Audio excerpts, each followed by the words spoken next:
Picasso and Gertrude had developed this very close bond.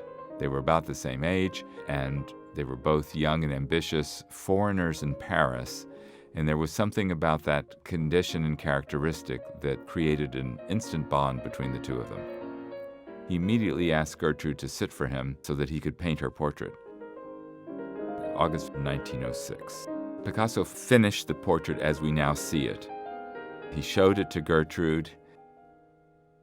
She was shocked by the hardening of the features, this mask-like visage that he gave her, and she said something like, "It doesn't really look like me."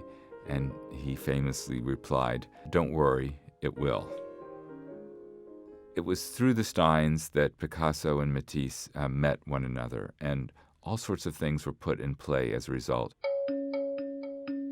One of the most important being that Picasso saw African art in Matisse's studio. Picasso immediately began to incorporate some of the formulas of African art into his own painting and introduced a savage and anti-Western approach to painting, abandoning the sweet neoclassical proportions and wholeness of the figures to literally rip the figures apart, to gouge the face, to use scarification, seizing upon the most exaggerated and expressive aspects of this African art that he saw.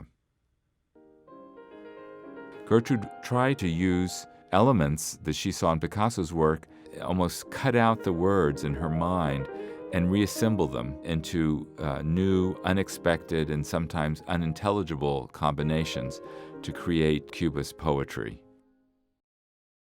If I told him, would he like it? Would he like it if I told him? Would he like it? Would Napoleon, would he like it?